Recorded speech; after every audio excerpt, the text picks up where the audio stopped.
Across from Mountain View Cemetery, about 10 blocks north of 43rd Avenue, you'll find a building that looks a lot like a lot of the other houses in the South Vancouver neighborhood. White siding, cedar hedges, old patio furniture. You'd walk right past it if you didn't know it was there. But it's what's happening inside that tells the story. Welcome to Migrante House and our art workshop and studio. This house is the headquarters of Migrante BC, a tiny nonprofit that supports Filipino migrants. I will show you here. It's very small space and a little bit crowded. That is Bert Monterona. He's a muralist. His art has been displayed across Canada and around the world. He's got a permanent exhibition at a national museum in the Philippines. Bert Monterona's gift is his ability to coax the unseen out of people through art, something he's been doing for 30 years. For the past 6 months, that skill has been on display across Vancouver and right here in a little art studio on the second floor. We started the workshop in month of May, and it just some of the participants just finished their mural just last Saturday. Oh wow! So started in May and finished just Saturday. At least for me, because I'm used to culturally we really don't talk about emotions and stuff. That's Diane Zapata. She's one of the 12 participants in a 6-month painting workshop that started in May, right after the Lapu-Lapu Day Festival car ramming, which killed 11 people and injured at least 32. While I wasn't directly impacted by what happened April 26th, I've seen the footages. It's something that goes on and on across your mind. Eri Maestro is a co-founder of Migrante BC. She also took part in the workshops. We have several members who are in it, who were there, saw the carnage, health workers, of course, who were on orange alert. We didn't even know how many members of our community were injured or were gone. We had to deal with it as best as we can. And as Filipinos, we do the mass, we do the vigil, we do the candles, we do the flowers.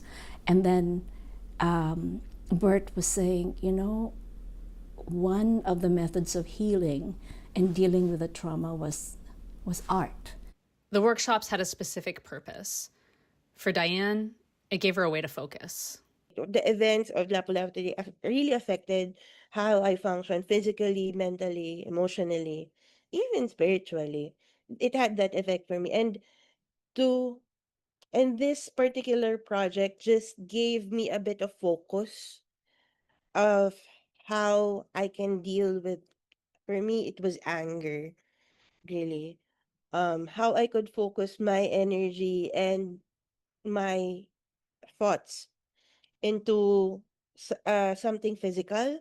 And for Eri, the workshops gave people a chance to be together. I'm also proud. Also, you're able to keep tab of, so what's happening to her? Is she okay now? What's happening to her? Is she okay now? And the stories and the conversations happen, and there's no script. There's no am I saying the right things? And there's banter and humor. Bert grew up in the mountainous region of Mindanao, a southern island in the Philippines. He's indigenous from his mother's side, part of the Talandig community. He's always seen healing as a form of ritual or ceremony. That's what I believe on the healing process. Even I'm not into medicine, or I'm not a psychologist, but I believe on the process spiritually, the healing, or that heals some emotions. Like painting, there is an art beyond art. It's like there is soul beyond the body. Art beyond art, soul beyond body. Bert's applied that worldview to his workshops and also in more public settings. Over the past 6 months, he set up large murals in South Vancouver, in Burnaby, and downtown at the Vancouver Art Gallery. Each time, he invited the public to add their own brushstrokes to the work. I always telling them, do it in your own way. It's like exploring the visual elements like color, line and how you play on the space, do it in your own way. There's no such kind of wrong and right in this kind of workshop. Instead, for Bert, art is really a kind of vessel.